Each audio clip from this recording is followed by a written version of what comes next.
Welcome. আজকে আমি আলোচনা করব ভারতের নাগরিকদের শিক্ষার অধিকার সম্পর্কে। ভারত 142 কোটির মানুষের দেশ। যখন ভারত স্বাধীন হয় তখন এই জনসংখ্যা খুবই কম ছিল। মোটামুটি আমরা বলতে পারি 35 কোটির মতো।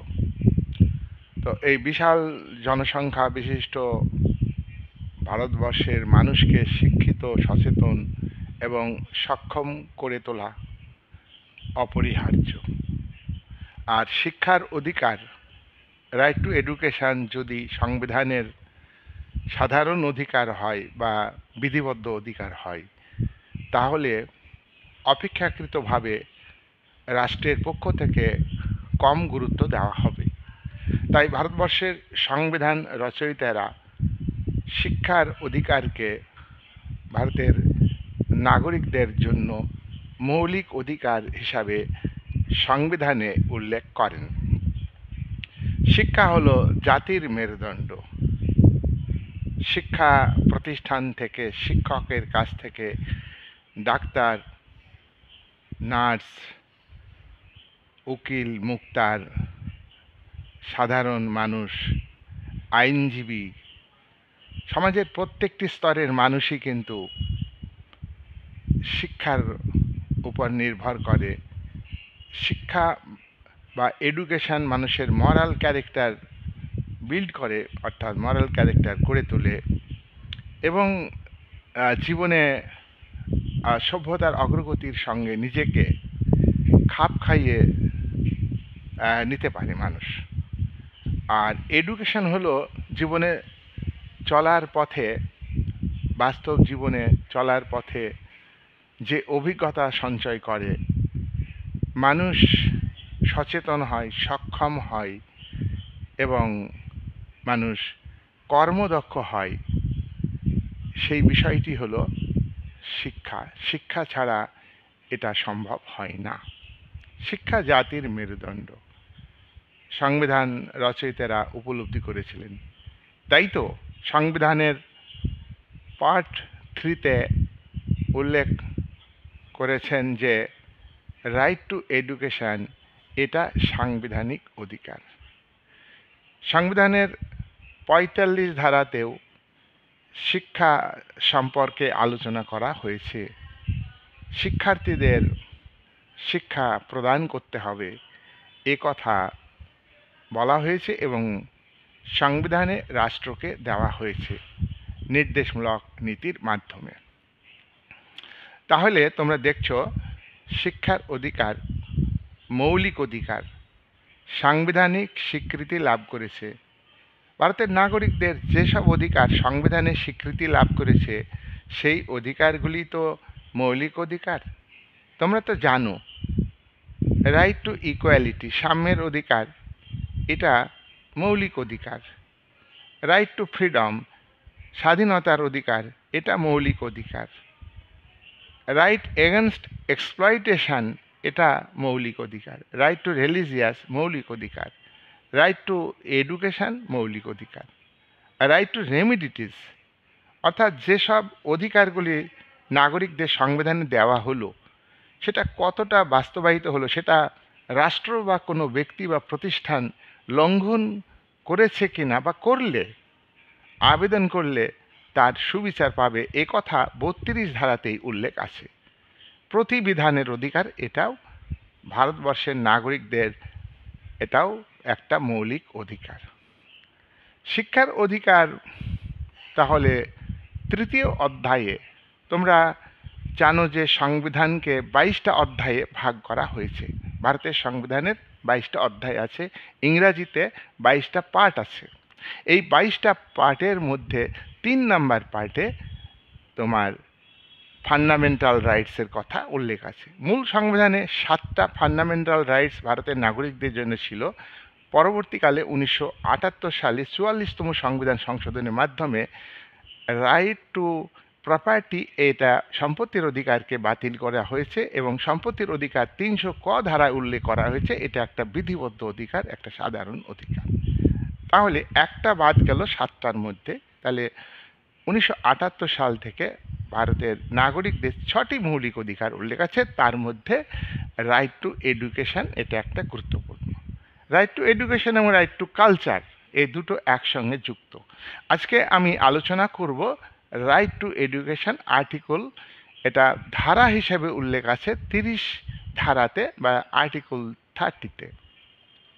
আর্টিকেল 30-তে বলা হয়েছে যে ভারতবর্ষের যারা মাইনরিটি ক্লাস অর্থাৎ সংখ্যালঘু অর্থাৎ সংখ্যালঘু কোন কোন দিক থেকে, এখানে 30 ধারায় বলা হয়েছে সংখ্যার দিক থেকে সংখ্যালঘু অর্থাৎ যে সম্প্রদায়ের মানুষ সংখ্যায় কম আছে ভারতবর্ষে তারা হলো সংখ্যালঘু। আর যে ভাষায় কমজন কথা বলে, সব থেকে কমজন কথা বলে, বেশি জন কথা বলে না, ভাষার দিক থেকে সংখ্যালঘু।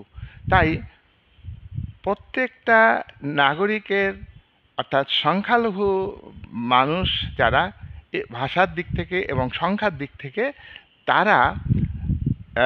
তারা নিজের শিক্ষা প্রতিষ্ঠান নিজস্ব সেই সম্প্রদায় মাইনরিটি ক্লাস ল্যাঙ্গুয়েজ এবং সংখ্যা নাম্বার অফ পিপল এই দুটো দিক থেকে তারা শিক্ষা প্রতিষ্ঠান প্রতিষ্ঠা করতে পারবে, গড়ে তুলতে পারবে এবং শিক্ষা প্রতিষ্ঠান পরিচালনা করতে পারবে।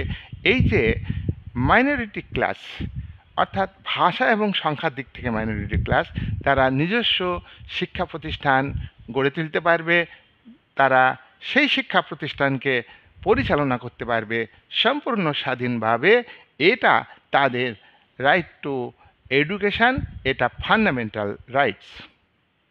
30(1) হচ্ছে উপধারা। 30(1) উপধারায় বলা হয়েছে ভাষাগত সংখ্যালঘু আর ধর্মগত সংখ্যালঘু। দেখো, ভাষাগত সংখ্যালঘু, ভাষাগত ল্যাঙ্গুয়েজের দিক থেকে সংখ্যালঘু অর্থাৎ যেসব মানুষ মানে যে ভাষায় কথা বলে তাদের সংখ্যাটা কম।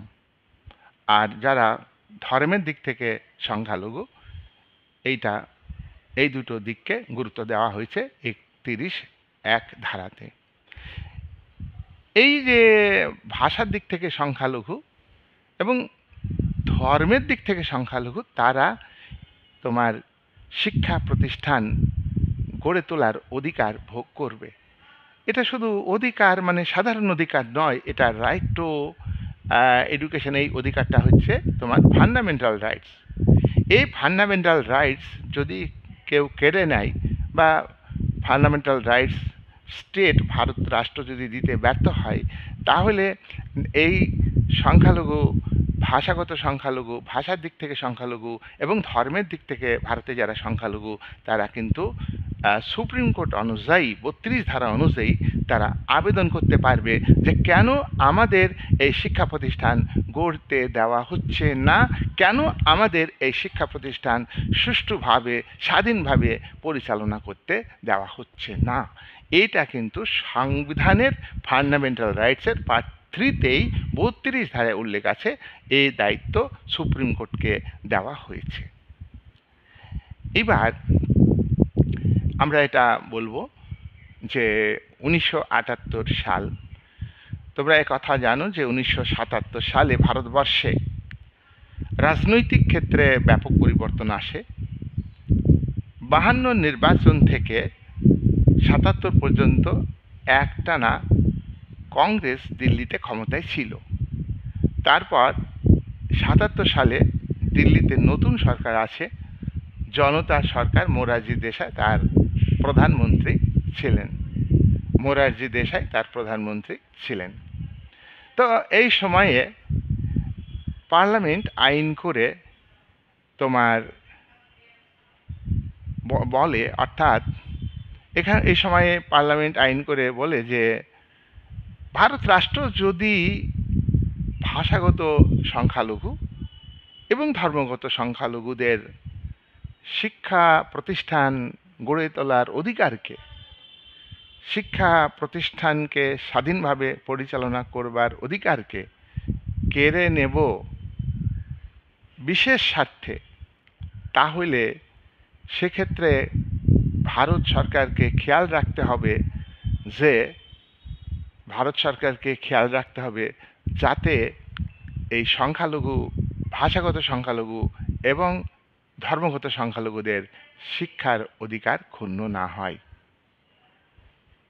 তাহলে ভাষাগত সংখ্যালঘু এবং ধর্মীয় সংখ্যালঘুদের শিক্ষার অধিকার ক্ষুণ্ণ হবে না, অথচ তাদের তৈরি শিক্ষা প্রতিষ্ঠানকে অধিগ্রহণ করতে পারবে রাষ্ট্র, এ কথা বলা হয়েছে। তাহলে কি করে তাদের শিক্ষার অধিকারকে বজায় রাখবে? এখানে বলা হয়েছে যে অনুদান দিতে হবে। ভাষাগত সংখ্যালঘু, ধর্মগত সংখ্যালঘুরা শিক্ষা প্রতিষ্ঠান করবে না, সেখানে রাষ্ট্রীয় স্বার্থে এই শিক্ষা প্রতিষ্ঠানকে অধিগ্রহণ করবে, তাদের এই অধিকারকে কেড়ে নেবে। কিন্তু রাষ্ট্রকে খেয়াল রাখতে হবে ভাষাগত সংখ্যালঘু এবং ধর্মগত সংখ্যালঘুদের শিক্ষার অধিকার যাতে ক্ষুণ্ণ না হয় সেদিকে লক্ষ্য রাখতে হবে। আর তার জন্যে শিক্ষার অধিকারকে বজায় রাখার জন্যে ব্যাপক পরিমাণ অনুদান দিতে হবে। তাহলে অনুদানের মাধ্যমে এই ভাষাগত এবং ধর্মগত শিক্ষালঘুদের শিক্ষা প্রতিষ্ঠানকে অধিগ্রহণ করতে হবে। কিন্তু দেখো, সংবিধানে লেখা থাকলো 30 ধারা অনুযায়ী ভাষাগত সংখ্যালঘু এবং ধর্মগত সংখ্যালঘুদের শিক্ষার অধিকার মৌলিক অধিকার হিসেবে স্বীকার করা হলো এবং সুযোগ সুবিধা দেওয়া হলো।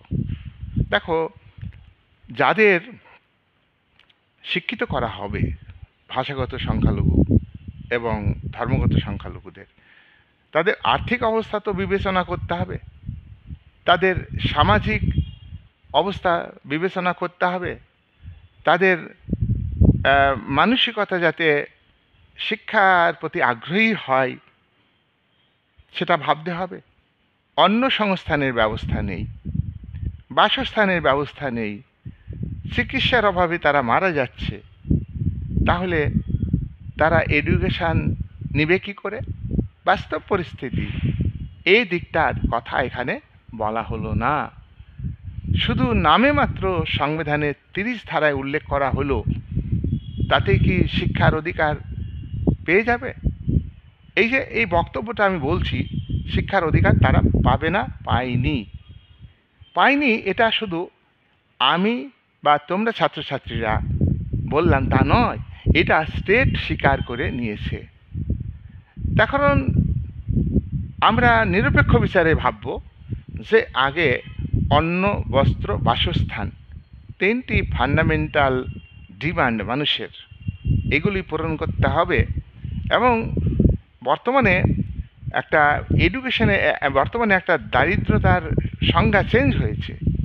শুধু খেতে পেল, বাসস্থান থাকলো আর বস্ত্র পেল, তাই সে দরিদ্র হবে না তা নয়। চিকিৎসা একটা বড় ব্যাপার, জীবনে বেঁচে থাকা, রাইট টু লাইফ, একথা তো কনস্টিটিউশনে বলা আছে। শুধু অপরাধ করলে লাইফ নিয়ে নেবে তা শুধু নয়, মানে বেঁচে থাকতে গেলে যেটা ফান্ডামেন্টাল ডিমান্ড মানুষের, সেইটা কিন্তু ভাবতে হবে। সেটা ভারতের সংবিধানের মৌলিক অধিকারে উল্লেখ নেই। তোমরা একথা জানো যে মৌলিক অধিকারের মধ্যে কোনো অর্থনৈতিক সুযোগ সুবিধা দেওয়া হয়নি, চাকরির অধিকার দেওয়া হয়নি। চাকরির যোগ্যতা অনুযায়ী পাবে, আমার আলাদা একটা ভিডিও আছে, যোগ্যতা অনুযায়ী চাকরি দিচ্ছে।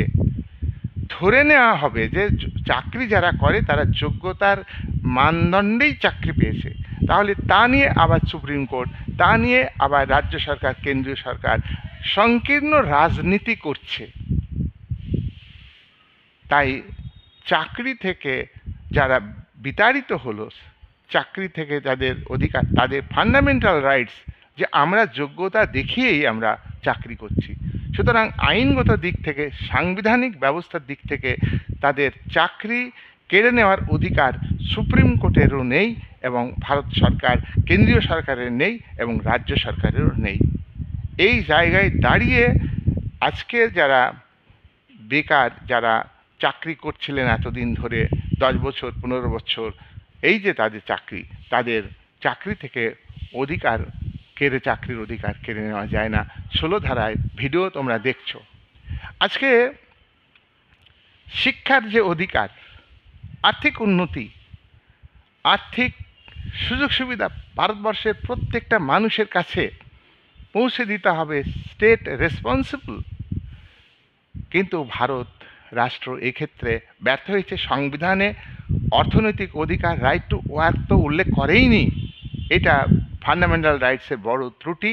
এবং আমরা এখানে দেখলাম 30 ধারায় ভাষাগত সংখ্যালঘু, ধর্মগত সংখ্যালঘুদের একটা কি বলবো, তারা যাতে বড় ধরনের মুভমেন্ট না করে, তারা যাতে রাইট টু ওয়ার্ক দাবি না করে, রাইট টু ইকোনমিক্যাল রাইটস অর্থাৎ অর্থনৈতিক স্বাধীনতা দাবি না করে, তার জন্যে তাদের তাদের তাদের মধ্যে যেন একটা বিপরীত দৃষ্টিভঙ্গি স্টেটের বিরুদ্ধে এবং বিপরীত একটা পলিটিক্যাল কালচার গড়ে না ওঠে, তার জন্যই এখানে সাংবিধানিক ব্যবস্থা গ্রহণ করা হয়েছে।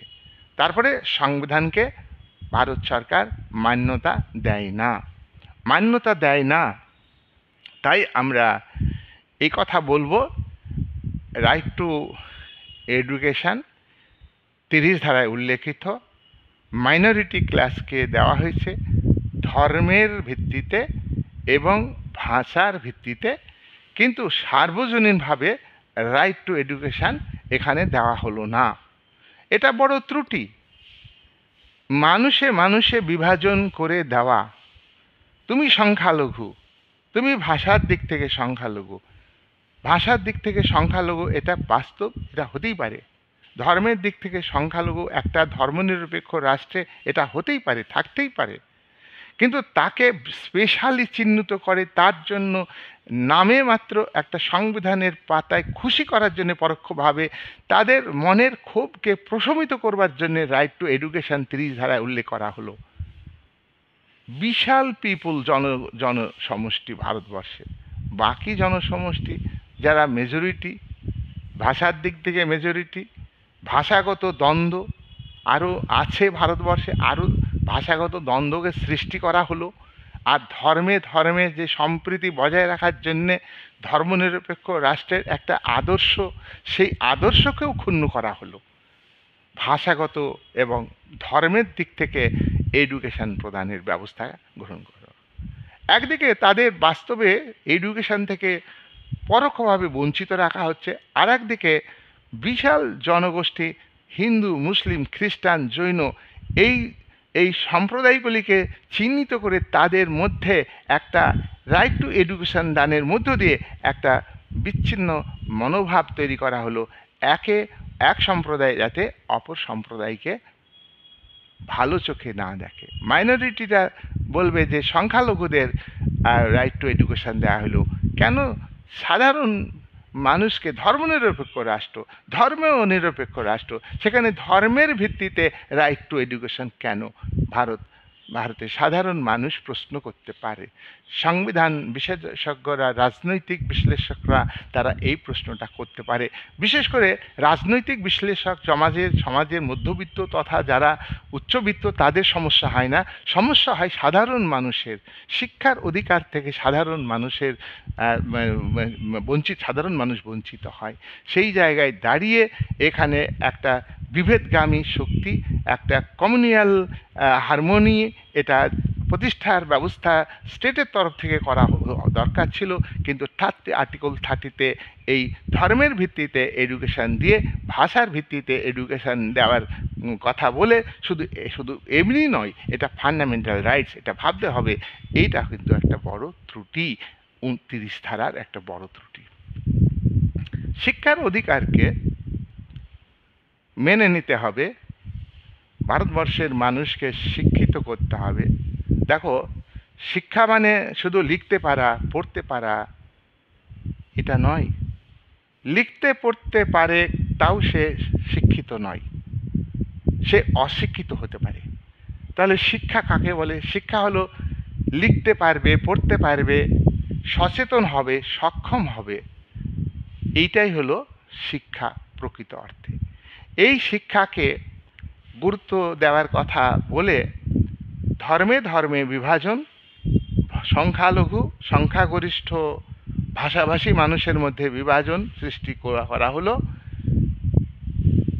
সেটাকে সেটাকে ঢাকা দেওয়ার জন্যে এবং ভারতবর্ষের সাধারণ মানুষকে মানে বোঝানোর জন্যে, খুশি করার জন্যে ভারতের সংবিধানের পার্ট 4-এ আমি আগেই বলেছি 22টা পার্ট আছে, তার মধ্যে এখানে আমি বলছি এখন পার্ট 4 অর্থাৎ চতুর্থ অধ্যায়ে আর্টিকেল 45 ধারায় এ কথা বলা হলো যে ভারত রাষ্ট্র 6 থেকে 14 বছরের বয়সের ছেলে মেয়েদের লেখাপড়া শেখাবে। দেখো, রাইট টু মানে ফান্ডামেন্টাল রাইটস, এখানে ভারত রাষ্ট্র দায়বদ্ধ। এটা দায়িত্ব পালন না করলে তার প্রতিবিধানের অধিকার ভারতের নাগরিকদের 32 ধারায় উল্লেখ আছে। এটাও একটা ফান্ডামেন্টাল রাইটস। এছাড়া 226 ধারা অনুযায়ী ভারতের নাগরিকদের মৌলিক অধিকার রক্ষার জন্যে ভারতের নাগরিকরা আবেদন করতে পারবে, জানাতে পারবে হাইকোর্টে। তাহলে এটা ব্যবস্থা আছে। কিন্তু 36 থেকে 51 ধারায় চতুর্থ অধ্যায়ে এ কথা বলা হলো যে মৌলিক অধিকারের মধ্য দিয়ে শুধু রাজনৈতিক বিষয়ের কথা উল্লেখ করা হয়েছে, আর কিছু সামাজিক বিষয়ের কথা উল্লেখ করা হয়েছে, কিন্তু অর্থনৈতিক বিষয় উল্লেখ করা হয়নি। তাই ভারতবর্ষের অর্থ বৈষম্য দূর করতে হবে, এসব কথা বলা হলো। কুটির শিল্পের সম্প্রসারণ করতে হবে, এ কথা বলা হলো। সারা ভারতবর্ষে একই ধরনের ফৌজদারি আইন এবং দেওয়ানি আইন চালু করতে হবে। Bharat peaceful coexistence policy foreign পলিসির ক্ষেত্রে নিবে, এ কথা সব হলো নির্দেশমূলক নীতিতে বলা হলো। নির্দেশমূলক নীতি কি? সংবিধানের নির্দেশ দেওয়া হয়েছে ভারত রাষ্ট্র তুমি এই দায়িত্ব পালন করবে, তুমি ধন বৈষম্য দূর করবে, সম্পদ যাতে মুষ্টিমেয় ব্যক্তির হাতে কেন্দ্রীভূত না হয় সেদিকে নজর রাখতে হবে। ভারত ক্ষমতা বিকেন্দ্রীকরণ নীতিকে মান্য করে, তাই ক্ষমতা বিকেন্দ্রীকরণ নীতিকে কার্যকরী করতে গেলে গ্রামীণ স্বায়ত্তশাসিত সংস্থা পঞ্চায়েতি রাজ প্রতিষ্ঠা করতে হবে। কুটির শিল্পের সম্প্রসারণ করতে হবে, যাতে কৃষিতে যে ছদ্মবেশী বেকার আছে সেই ছদ্মবেশী বেকার দূর করবার জন্য কুটির শিল্পের সম্প্রসারণ করতে হবে।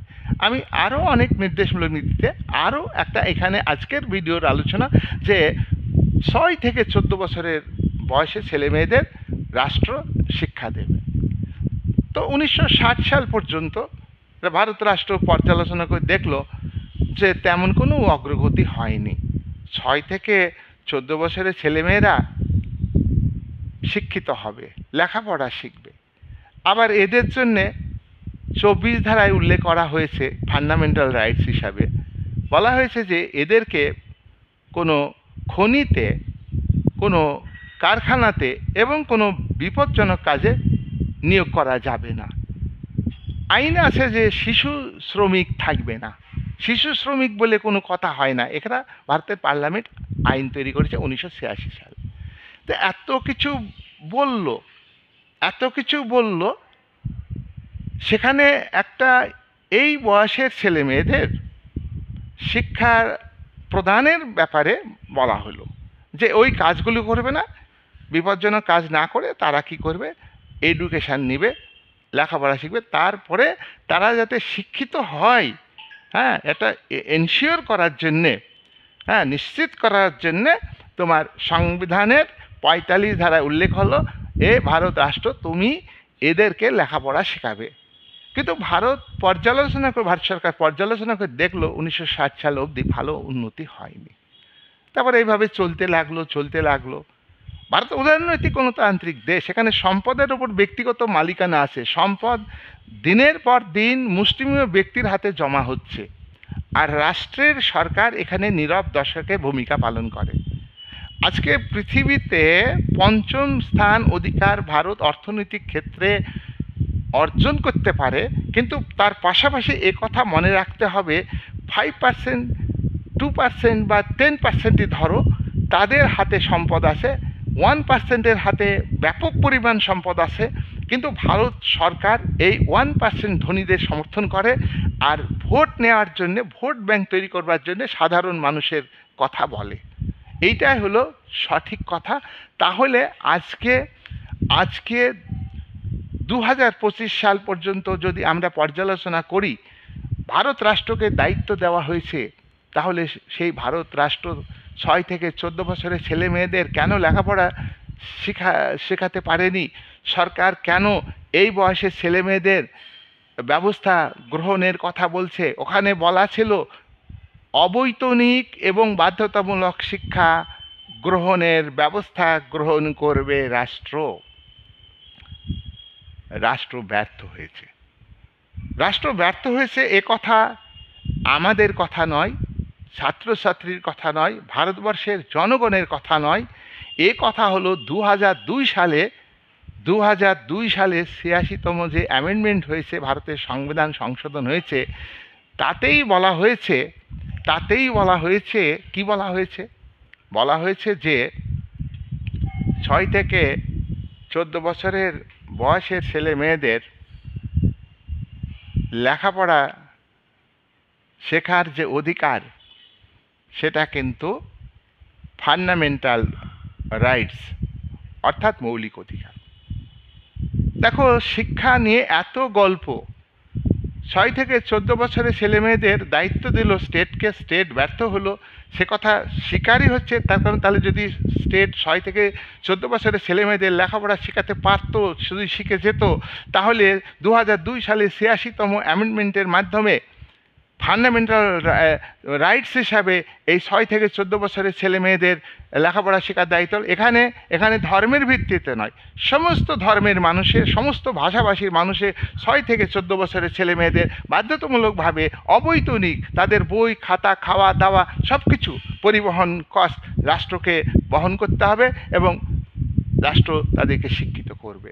তাদের শিক্ষিত করতে পারেনি, তার বড় প্রমাণ হলো 2002 সালে 12ই ডিসেম্বর 86তম অ্যামেন্ডমেন্টের মাধ্যমে ভারত সরকার রাইট টু এডুকেশনকে 6 থেকে 14 বছরের ছেলে মেয়েকে এবং রাইট টু এডুকেশনকে তোমার যুক্ত করলো 21 ক ধারায়, 21A ধারায়, যে এটা ফান্ডামেন্টাল রাইটস। দেখো, 21 ধারায় আগে কি আছে? আগে থেকে আছে রাইট টু লাইফ, বেঁচে থাকার অধিকার, জীবনের অধিকার, আর ব্যক্তিগত স্বাধীনতার অধিকার। 21 ধারায় উল্লেখ ছিল মূল সংবিধানে। সেখানে 2002-এ আর একটা বক্তব্য যুক্ত হলো রাইট টু এডুকেশন, এটা হচ্ছে fundamental rights. Right two education হচ্ছে ফান্ডামেন্টাল রাইটস, অর্থাৎ লেখাপড়া শেখার যে অধিকার, এটা ভারতবর্ষের নাগরিকদের, সে 6 থেকে 14ই হোক আর যাই হোক, শিশুদের লেখাপড়ার অধিকার, অর্থাৎ মানুষের লেখাপড়ার অধিকার, সমস্ত মানুষের লেখাপড়ার অধিকার হচ্ছে ফান্ডামেন্টাল রাইটস। 2002, আজকে 2025, কার্যকরী হয়েছে রাইট টু এডুকেশন, কার্যকরী হচ্ছে সাংবিধানিক ব্যবস্থা। তাহলে ভারত সরকার যখন যেটা দরকার, তার ভারতবর্ষের ক্যাপিটালিজমের শ্রেণী স্বার্থকে বজায় রাখবার জন্য পুতুল নাচের পুতুল হিসাবে ভারত সরকার কনস্টিটিউশনকে অ্যামেন্ডমেন্ট করে, সংশোধন করে। আমরা সাধারণ মানুষ সেটা উপলব্ধি করতে পারি না, বা উপলব্ধি করলেও তার প্রতিবাদ আমরা গড়ে তুলতে পারি না। যাই হোক, এই যে ফান্ডামেন্টাল রাইটস ঘোষণা করলো, আর একটা আইনের মাধ্যমে আর একটা বিষয়, 6 থেকে 14 বছরের ছেলে মেয়েদের আমরা দেখলাম যে মূল সংবিধানের 45 ধারায় নির্দেশমূলক নীতি হিসাবে ভারত রাষ্ট্রকে দায়িত্ব দেওয়া হলো। ভারত রাষ্ট্র ফেলিওর হয়েছে। 2002-এ 86তম অ্যামেন্ডমেন্টের মাধ্যমে রাইট টু এডুকেশনকে 21A ধারায় যখনই যুক্ত করলো, নিজে স্বীকার করে নিল, এ কথা প্রমাণিত। এটা গল্প নয়, এটা একাডেমিক বিষয়। এইবার আমরা দেখব যে 2002 সালে আর একটা আইন করে বলল, তোমরা একথা জানো যে ভারতবর্ষের নাগরিকদের মৌলিক যে কর্তব্য, সেই কর্তব্য পালনের কথা উল্লেখ ছিল না। সংবিধান মান্য করা, দেশের আইন মান্য করা, স্টেটের প্রতি রাষ্ট্রের প্রতি লয়ালিটি দেখানো, জাতীয় পতাকাকে শ্রদ্ধা করা, স্যালুট করা, জাতীয় সঙ্গীতকে সম্মান দেওয়া ইত্যাদি ইত্যাদি 10টা কর্তব্যের কথা 1976 সালে 42তম সংবিধান সংশোধনের মাধ্যমে উল্লেখ করা হয়েছে।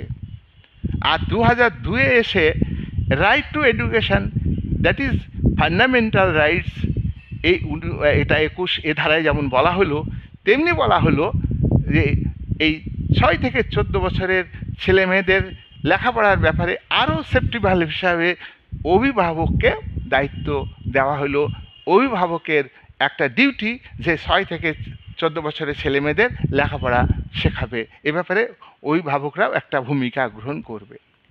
আলটিমেটলি কী দাঁড়ালো হলো যে ভারতের সাধারণ ঘরের দরিদ্র পরিবারের ছেলে মেয়েদের লেখাপড়া শেখানো। যাদের অবস্থা ভালো, আর্থিক উন্নতি হয়েছে, তাদের ক্ষেত্রে এই সমস্যা নয়।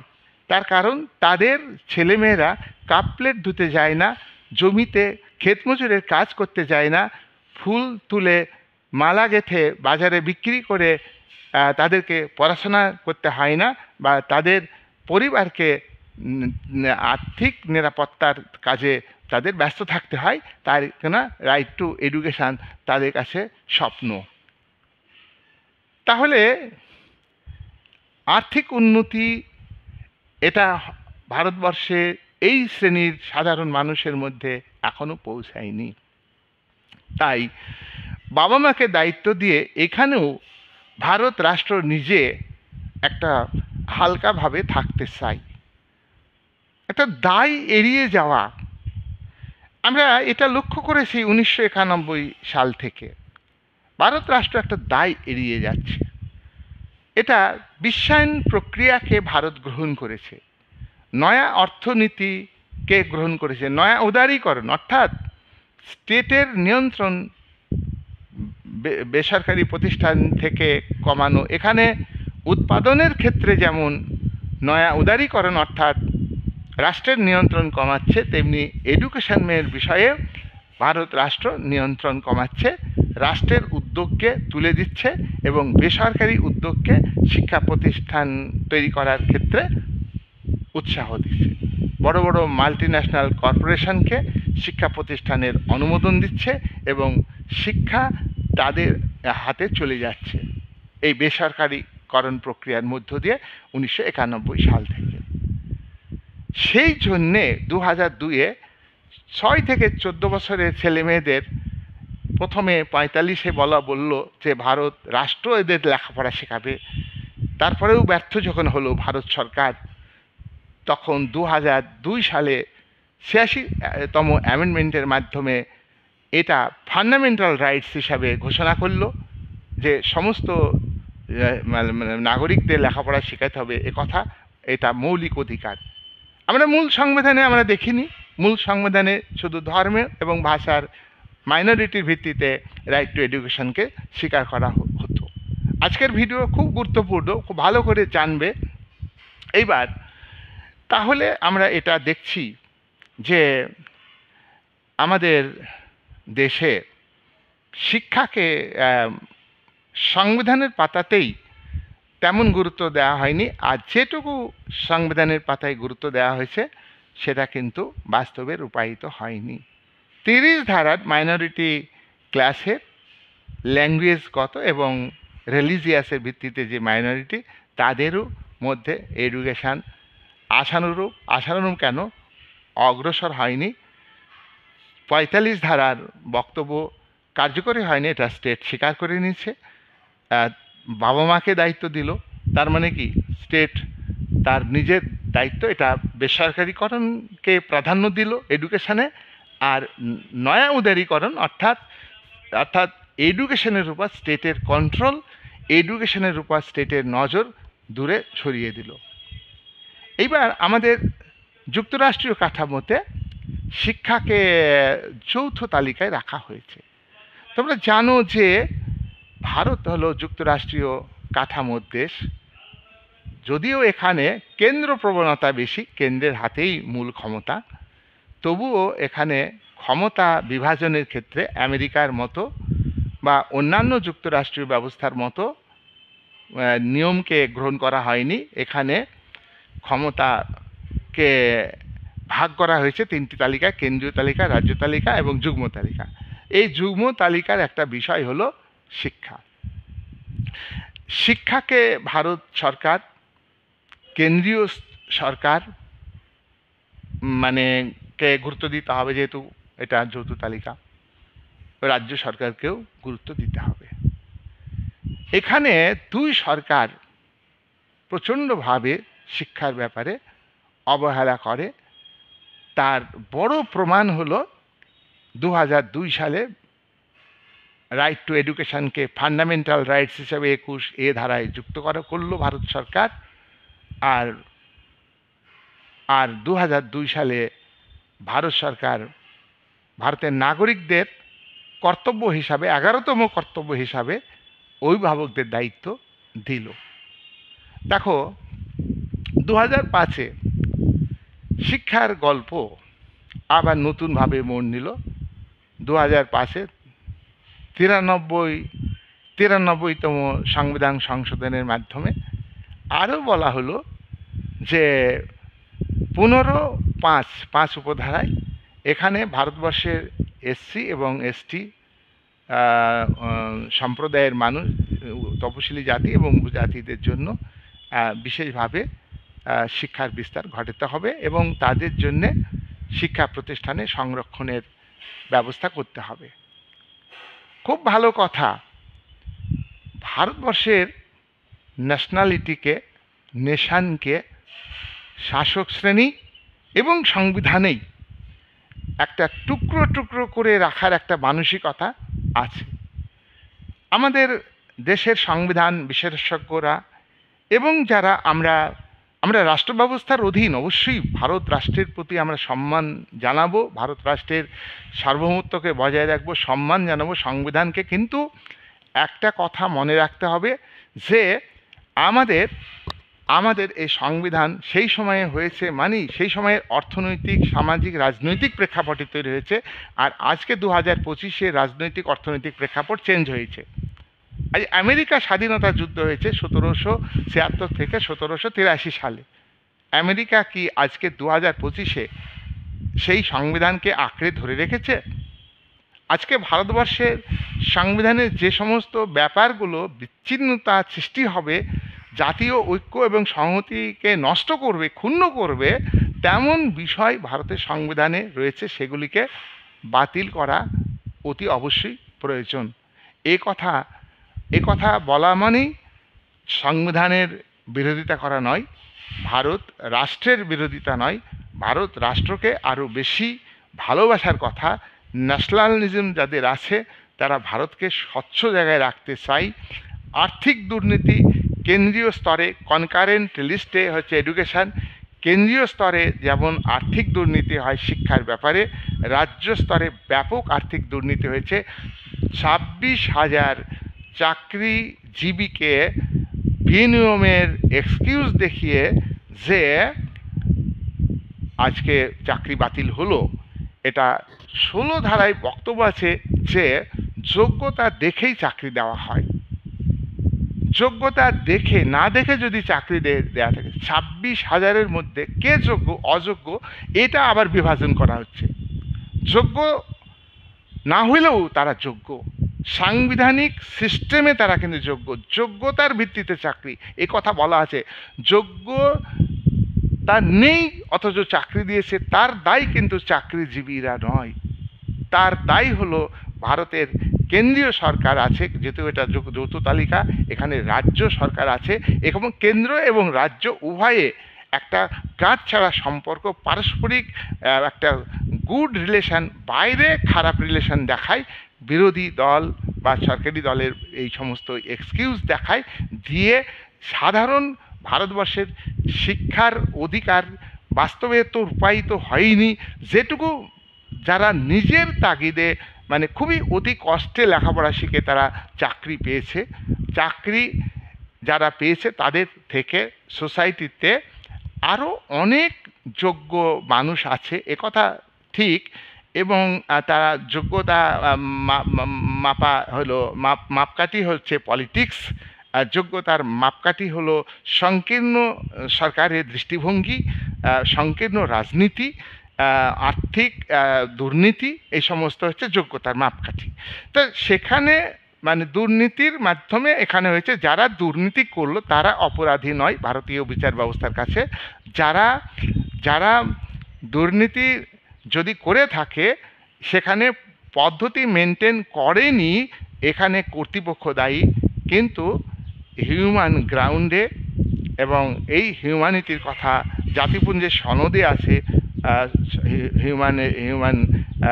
হিউম্যানিটির কথা ভারতের নাগরিকদের যাতে অমানবিক আচরণ না করে ভারত রাষ্ট্র, তার জন্য মানবাধিকার কমিশন, জাতীয় মানবাধিকার কমিশন, স্টেট মানবাধিকার কমিশন আছে। কিন্তু এগুলোও কিন্তু নিরপেক্ষ নয়, এগুলোর মধ্যে পলিটিক্স আছে। শুধু পলিটিক্স বললে ভুল হবে, পলিটিক্স অবশ্যই ভালো জিনিস, কিন্তু এখানে একটা ন্যারো সেন্সে পলিটিক্স, একটা নোংরা পলিটিক্স আমাদের ভারতবর্ষের রাজনীতিতে রয়েছে। সেই জন্য আমাদের পলিটিক্যাল কালচারকে উন্নত করতে হবে, আমাদের জাতীয় ঐক্য এবং সংহতিকে মজবুত করতে হবে। আমাদের পরিচয় হিন্দু নয়। আজকে ভারত রাষ্ট্র ধর্মনিরপেক্ষ রাষ্ট্র, কিন্তু ক্ষমতাসীন দল, বিরোধী দল, প্রত্যেকটা রাজনৈতিক দল আজকে রাজ্য স্তরের ধর্ম নিয়ে ক্ষমতাসীন দল একটা ধর্মকে বিশেষভাবে সহযোগিতা করে অন্য ধর্মের সঙ্গে একটা বিভাজন তৈরি করে দিচ্ছে। আবার অন্য দল সংখ্যালঘু ধর্মের কথা বলে জনপ্রিয়তা অর্জনের কথা বলে, সবাই ধর্ম নিয়ে রাজনীতি করছে। এটা কিন্তু ধর্ম আলাদা, রাজনীতি আলাদা। ধর্ম বিবেকের ব্যাপার, ধর্ম মানুষের মনকে পরিষ্কার করে, আর রাজনীতি হচ্ছে বাহ্যিক ব্যাপার, রাষ্ট্র পরিচালনার নীতি, রাষ্ট্রের সরকারের উদ্দেশ্য, রাষ্ট্রের কর্মসূচিকে গ্রহণ করবে এবং বাস্তবায়িত করবে। তাহলে আমরা দেখছি যে আমাদের যে শিক্ষা ব্যবস্থা সেখানে বেকারত্ব তৈরি হয়, এখানে বৃত্তিমূলক শিক্ষাকে গুরুত্ব দেওয়া হয় না।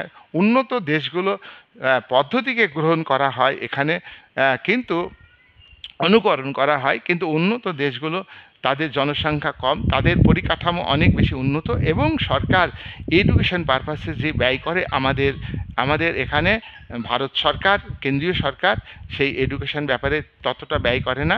আর রাজ্য সরকার দুর্নীতির আশ্রয় নিয়ে শিক্ষক নিয়োগ করেছে।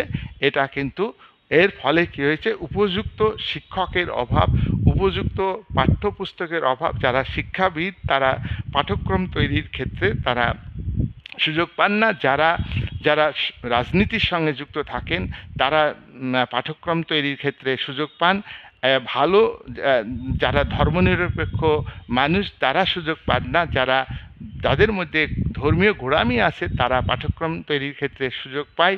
এখানে প্রত্যেকটা রাজনৈতিক দলকে ধর্মনিরপেক্ষভাবে পাঠ্যক্রম যাতে তৈরি হতে পারে, শিক্ষার্থীদের মধ্যে যাতে ধর্মনিরপেক্ষ দৃষ্টিভঙ্গি গড়ে ওঠে, শিক্ষকদের মধ্যে ধর্মনিরপেক্ষ দৃষ্টিভঙ্গি গড়ে ওঠে, সেদিকে নজর দিতে হবে। এমন শিক্ষা দেওয়া যাবে না যাতে বিচ্ছিন্নতাবাদী শক্তি মাথাচাড়া দিয়ে উঠে, বিচ্ছিন্নতাবাদী শক্তি গড়ে উঠে। শিক্ষাকে বেসরকারীকরণ যে প্রক্রিয়া শুরু হয়েছে, শিক্ষা বিক্রি হচ্ছে, যারা ধনী শ্রেণীর মানুষ তারাই শিক্ষা গ্রহণ করতে পারবে, কিন্তু যারা দরিদ্র মানুষ তারা শিক্ষা গ্রহণ করতে পারবে না। আর্থিক দুর্নীতি শিক্ষার ব্যবস্থাতে গ্রহণ করা হয়েছে, এবং শিক্ষক নিয়োগের ক্ষেত্রে সঠিক স্বচ্ছতার অভাব, আবার শিক্ষক নিয়োগ করে তাদের বেআইনিভাবে দিয়ে তাদেরকে চাকরি থেকে বাতিল করা, সবটাই কিন্তু ঠিক নয়। এগুলিকে ভাবতে হবে সাধারণ মানুষকে। আর সুশিক্ষিত করবার জন্য উপযুক্ত শিক্ষক দরকার, উপযুক্ত সংখ্যক শিক্ষক দরকার, পরিকাঠামো দরকার, স্কুল, বাড়ি, বেঞ্চ, এবং পাশাপাশি শিক্ষার্থীদের খাওয়া পড়া, স্বাস্থ্য সব দিক দরকার। এগুলো সরকার নিয়ম মাফিক অনেক করছে, এটা ঠিকই, কিন্তু সেখানেও দুর্নীতি, মিড ডে মিলে দুর্নীতি, চিকিৎসার ক্ষেত্রে ছাত্রছাত্রীদের ওষুধ দেওয়া হয়, ট্রিটমেন্টের ব্যবস্থা করা হয়, এক্ষেত্রেও যথাযথ দায়িত্ব পালন করছে না। পাশাপাশি যারা শিক্ষক, মানুষ তৈরির কারিগর, তারাও কিন্তু দায়িত্ব পালন করছে না। শিক্ষকের অভাব আছে, এটা যেমন সত্যি কথা, তেমনি যেটুকু শিক্ষকের ক্ষমতা তার যে এবিলিটি আছে, তার ডিগনিটি আছে, সেটা কিন্তু শিক্ষকরা মানসিকতার দিক থেকে তৈরি করা নয় যে আমার দায়িত্ব পালন করব। সেখানে কিন্তু আমাদের বাংলা তথা ভারতবর্ষে, বিশেষ করে বাংলাতে এটার অধঃপতন হয়েছে। এখানে শিক্ষকরা নিজের দোষ ঢাকার জন্যে পরিকাঠামোর কথা তুলে ধরে, নিজের দোষ ঢাকার জন্যে বেতনের পরিমাণ কম এই অজুহাত তুলে ধরে, নিজের দোষ ঢাকার জন্য অন্যান্য সরকারের ত্রুটি তুলে ধরে। এই সবই যেমন সরকারের দায় আছে, তেমনি শিক্ষকেরও দায় আছে। তাদের তাদের সময় অনুবর্তিতা, নিয়ম অনুবর্তিতা, এগুলো কিন্তু দায় হবে। আজকে 26,000 শিক্ষকের ঘাটতি হলে শিক্ষা পরিকাঠামো যেমন ভেঙে পড়েছে, এটা যেমন সত্যি কথা, কিন্তু 26,000 কেন, 26 লক্ষ যদি শিক্ষক দেওয়া যায়, তাও যদি শিক্ষকের বর্তমান যে মানসিকতা চলছে, মূল্যবোধ শিক্ষকদের মধ্যে রয়েছে, অভিভাবকদের মধ্যে যে মূল্যবোধ রয়েছে, তাতে করে ওই শিক্ষার সম্প্রসারণ হবে না। অবুঝ অসচেতন ছাত্রছাত্রী, তাদেরকে দায়ী করে অভিভাবক নিজেকে দায়মুক্ত করতে চাই। শিক্ষক ছাত্রদের মানে মানে ছাত্রদের উপর দোষারোপ করে নিজের দোষকে ঢাকতে চাই। সুতরাং শিক্ষা ব্যবস্থার ত্রুটি তুলে ধরতে চাই। তাই সব কিছু ক্ষেত্রেই আজকে ঘুম ধরে গেছে, কি কেন্দ্রীয় স্তরে, কি রাজ্য স্তরে। এটা শিক্ষা হচ্ছে কেন্দ্রীয় স্তরে দায়িত্ব, রাজ্য স্তরের দায়িত্ব, এটা অস্বীকার করা যায় না। সুতরাং আজকে অ্যাকর্ডিং টু মেরিট, যেমন চাকরিতে যোগ্যতা হিসাবে দেখা দরকার, সেখানেও অপেক্ষাকৃত কম মেরিটের শিক্ষক SC ST থাকার ফলে সেখানে একটা ঘাটতি রয়েছে, এবং টাকা নিয়ে অ্যাপয়েন্টমেন্ট দেয়া, সেখানে একটা বড় ঘাটতি রয়েছে। আবার শিক্ষক দায়িত্ব পালন করেন না, সেটাও একটা বড় ঘাটতি। শিক্ষক অভিভাবককে দায়ী করেন, শিক্ষক ছাত্রদের দায়ী করে। কোনো মতেই পৃথিবীর কোনো শিক্ষাবিদই কিন্তু শিশুদের দায়ী করার কথা বলেননি। শিশুর দায় আছে, কিন্তু সেই দায়ের জন্য তার ঘাড়ে চাপিয়ে দেওয়া যাবে না। শিশুর দায়িত্ব পালনে অপারগ হলে, শিশু পড়ামুখী না হলে, তার পড়ার মানসিকতা তৈরি না হলে, সেই দায়িত্বটা কিন্তু শিক্ষকের। আজকের আধুনিক শিক্ষা হলো শিশু কেন্দ্রিক শিক্ষা, শিক্ষার্থী কেন্দ্রিক শিক্ষা। এই কথাগুলো শিক্ষকরা কিন্তু ভুলে যান। শিক্ষকরা মনে করেন যে ছাত্রদের উপর দৈহিক নির্যাতন করলে, ছাত্রদের উপর মানসিক নির্যাতন করলেই শিক্ষার্থীরা শিক্ষিত হবে, লেখাপড়া শিখবে। এ ধারণাটা ভুল। তার কারণ আজকে প্রত্যেকটা শিক্ষককে ভাবতে হবে, সব মানুষকে ভাবতে হবে, প্রত্যেকে আমরা সমাজে আমাদের কেউ অসম্মান করলে আমরা সেটা ভালো মনে নিই। আমার মনে হয় পৃথিবীতে এমন কোনো লোক নেই পশ্চিমবঙ্গ তথা ভারতবর্ষে যে সম্মানের উপর দিয়ে কথা বলে। তাই শিশু একটা, তার সম্মান আছে, তার মর্যাদা আছে, তাকে সম্মান দিয়ে তাকে অসম্মান করে, তাকে অত্যাচার করে যদি পড়ানো যায়, সেই সিস্টেম কিন্তু সায়েন্টিফিক সিস্টেম নয়। সুতরাং এটা কিন্তু শিক্ষকেরই দায়িত্ব, এটাও আমরা অস্বীকার করতে পারি না। তাই আমরা বর্তমানে যে শিক্ষার সংকট দেখা দিয়েছে, 26,000-এর চাকরি গিয়েছে, তাদের রাস্তায় বসতে হয়েছে, এটা শুধু অমানবিক নয়, এটা অসাংবিধানিকভাবে তাদেরকে বাতিল করা হয়েছে। যদি তারা দুর্নীতি যারা করেছে, বা যারা আর্থিক দুর্নীতি করেছে, তাদের শাস্তি হলো না, আর যারা চাকরি করলো তাদের শাস্তি হলো, এটা তো কাম্য নয়। তাই আমাদের শিক্ষার ব্যাপারে ভারতবর্ষের মানুষকে সচেতন হতে হবে। আজকে শিক্ষার্থীরা পারিপার্শ্বিক পরিবেশের কারণে সচেতন হতে পারছে না, সক্ষম হতে পারছে না, লিখতে পড়তে পারছে না। এর দায় কিন্তু শিক্ষার্থীদের উপর চাপিয়ে দিয়ে ভারত রাষ্ট্র, ভারতের শিক্ষক সমাজ, ভারতের অভিভাবক সমাজ কিন্তু রেহাই পাবে না। তার জন্য সে সচেতনতা বাড়বে। আর শিক্ষার মধ্য দিয়ে যে বেকারত্ব বাড়ছে, এখানে কম্পিউটারাইজেশনকে স্বাগত জানানো হয়েছে। তোমরা জানো যে 91 সাল থেকে কম্পিউটারাইজেশনের হয়েছে, যার জন্যে বেকার সমস্যা বাড়বে। এখন যে শিল্পায়ন, তাতেও কিন্তু বেকার সমস্যার সমাধান হবে না। যারা মনে করেন যে শিল্পায়নের মাধ্যমে বেকার সমস্যার সমাধান হবে, তাতে শিক্ষার্থীরা পড়াশোনা করতে বেশি আগ্রহী হবে। কিন্তু ক্যাপিটাল ইন্টেন্সিভ মেথডে উৎপাদন সিস্টেম বর্তমান শুধু ভারত নয়, সারা পৃথিবীতে এই মেথডে উৎপাদন হলে যারা ইঞ্জিনিয়ার তারাই চাকরি পাবে, আর আনুষঙ্গিক কিছু মানুষ চাকরি পাবে। কিন্তু ব্যাপক হারে যে বেকার সমস্যা, সেটা কিন্তু লেবার ইন্টেন্সিভ মেথডে উৎপাদন হলে হয়, কিন্তু লেবার ইন্টেন্সিভ মেথডে হচ্ছে না। আজকে ক্যাপিটালিজম এর এটা একটা বৈশিষ্ট্য, বিশ্বায়ন প্রক্রিয়া ক্যাপিটালিজমের ফসল। লিবারালাইজেশন অর্থাৎ নয়া উদারীকরণের যে তত্ত্ব, রাষ্ট্র সব কিছু দায় এড়িয়ে যাচ্ছে, এডুকেশনকেও এড়িয়ে যাচ্ছে। তাই এর বিরুদ্ধে আজকে সামগ্রিকভাবে এলপিজিকে আমরা স্বাগত জানাচ্ছি। এলপিজি অর্থাৎ লিবারালাইজেশন, উদারীকরণ, রাষ্ট্রের নিয়ন্ত্রণ, উৎপাদনের ক্ষেত্রে কমিয়ে দেওয়া, ব্যবসার ক্ষেত্রে, শিক্ষার ক্ষেত্রে এটা একটা ভালো দিক। যেমন উৎসাহ উদ্দীপনা বাড়ানো, বেসরকারিকরণ শিক্ষার ক্ষেত্রে, যে সরকারি স্কুলের শিক্ষকরা পড়ান না কিন্তু বেসরকারিতে পড়ান, এই কারণে আর একটা কথা, বেসরকারিকরণ প্রক্রিয়াকে শিক্ষার ক্ষেত্রে যে বেসরকারিকরণ, এটা বর্তমান শিক্ষক সমাজ সমর্থন করে এবং মুখে সমর্থন করে না। তার কারণ শিক্ষকদের অধিকাংশ ছেলেমেয়ে বেসরকারি স্কুলে পড়ায়। তাহলে তো আলটিমেটলি শিক্ষক হিসাবে সে বেসরকারিকরণকে মেনে নিল, আবার মুখে সরকারের সমালোচনা করছে, বেসরকারিকরণ করি বলছে, শিক্ষা বিক্রি হচ্ছে।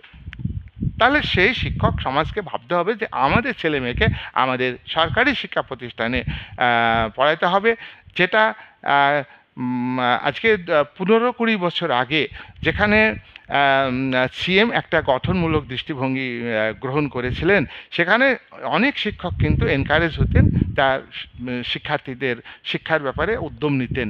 কিন্তু বর্তমানে এখন এমন একটা বিষয় দাঁড়িয়ে গিয়েছে যে শিক্ষকরা নিজেদের ছেলে মেয়েকে বেসরকারি শিক্ষা প্রতিষ্ঠানে পড়াচ্ছেন। এইটা তো বড় প্রমাণ যে তারা বেসরকারিকরণকে, শিক্ষার ক্ষেত্রে বেসরকারিকরণকে তারা সমর্থন করছে। যাই হোক, আজকে মোটামুটি একটা আলোচনা আমি করলাম, গঠনমূলক সমালোচনা আছে আমার বক্তব্যের মধ্যে, আমার ভিডিওতে। তোমরা ভিডিওটা ভালো করে দেখবে। আমি কোনো রাজনীতিকে বিশ্বাস করি না। আমি গঠনমূলক একাডেমিকভাবে যেটা কনস্টিটিউশনাল ত্রুটি, সেগুলো আমি তুলে ধরেছি।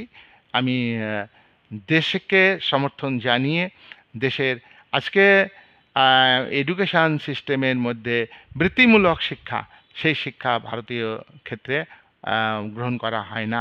আর ভারতবর্ষে যেটা উন্নত দেশগুলিকে অনুকরণ করে এখানে এডুকেশান যে সিস্টেম, পাস ফেল প্রথা তুলে দিয়েছে, এটা কিন্তু আমাদের এই সমাজ পরিবেশে কিন্তু সেটা কিন্তু মেরিটের থেকে ডিমেরিটই বেশি। আজকে প্রায় লেখাপড়া জানা, মাধ্যমিক পাস বলো যাই বলো, আমরা দেখছি যে প্র্যাকটিক্যালি কিন্তু শিখতে পাচ্ছে না।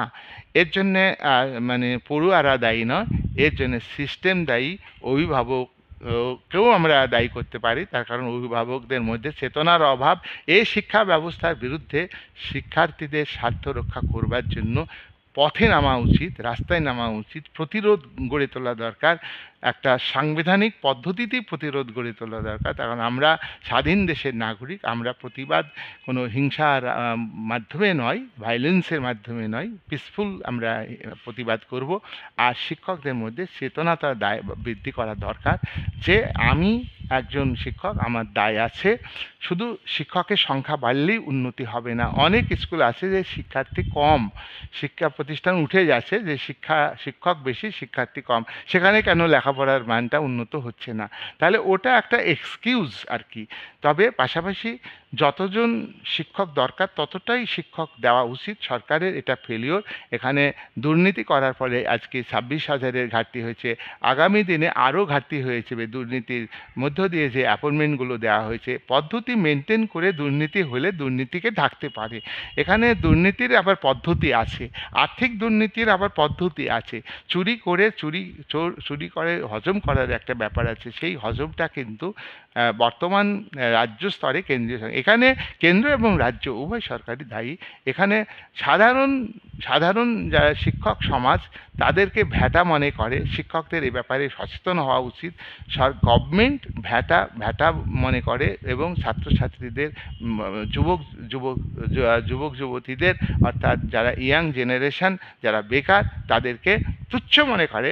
সুতরাং বেকার যুবক ছাত্রছাত্রী এবং সমাজের যারা শুভাকাঙ্ক্ষী ব্যক্তি যারা ভবিষ্যৎ নিয়ে ভাববেন তাহলে রাইট টু এডুকেশনকে বেশি গুরুত্ব দিতে হবে। রাইট টু এডুকেশন এটা আর্থিক বিষয়ের উপরে ডিপেন্ডেন্ট। এখানে আর্থিক বৈষম্য আছে, থাকবেও, যেহেতু এটা লিবারাল ডেমোক্রেটিক স্টেট। কিন্তু এই বৈষম্যটা কিছুটা হলেও যদি কমানো যায় আন্দোলনের চাপে এটা কমবে। আজকের যতই ভারতবর্ষ আর্থিক দিক থেকে উন্নতি লাভ করুক না কেন, আজকে পঞ্চম থেকে চতুর্থ মানে মানে চতুর্থ তৃতীয়তে আসবে এটা ভারত সরকারের পরিকল্পনা। ও একে আসলে কোনো যায় আসে না সাধারণ মানুষের। গরিব মানুষের বেল পাকলে যেমন কাকের বাবার কি কোনো লাভ আছে, তেমনি সাধারণ মানুষ, গরিব নিরন্ন মানুষ, তাদের লাভ নেই। সরকারি ব্যবস্থাপনাতে যে তাদের অর্থনৈতিক বাসস্থানের সুযোগ, এডুকেশনের সুযোগ সবটাই তো আমরা দেখছি যে হাওয়া হয়ে যাচ্ছে। আর্থিক করাপশান হচ্ছে, মিড ডে মিল থেকে শুরু করে আর্থিক করাপশান হচ্ছে, ড্রেস থেকে যে অ্যালটমেন্টটা হচ্ছে স্টুডেন্টের নামে, সেই মানের আজকে সে ড্রেস পাচ্ছে না, সেই মানের আজকে ব্যাগ পাচ্ছে না, সেই মানের আজকে মিড ডে মিলে হাজার হাজার কোটি টাকা ব্যয় হচ্ছে। তোমার সর্বশিক্ষা অভিযানে, সর্বশিক্ষা মিশনে মাধ্যমে যে ব্যয় হচ্ছে, তাতে স্কুল স্যুট পড়ুয়া যা স্কুল স্যুট তার অন্য সংস্থানের ব্যবস্থা নেই, স্কুল স্যুট তো হবেই। তার মধ্যে মরালিটিটাকে নষ্ট করে দেওয়া হচ্ছে। শিক্ষক এবং স্টুডেন্টের মধ্যে বর্তমানে রিলেশন নাই বললেই হয়। এই রিলেশন তৈরি করার দায়িত্ব শিক্ষকদের নিতে হবে।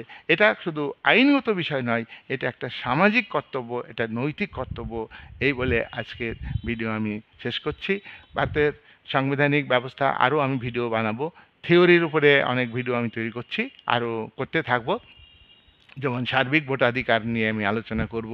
এই যে ভুতুড়ি ভোটার সার্বিক ভোটাধিকার দিয়েই বা কতটা মানে ইফেক্টিভ হবে সে বিষয়ে আমি আলাদা ভিডিওতে 326 ধারায় সার্বজনীন ভোটাধিকার পরে আমি পরের ভিডিও একটাতে আলোচনা করব। এই বলে শেষ করলাম।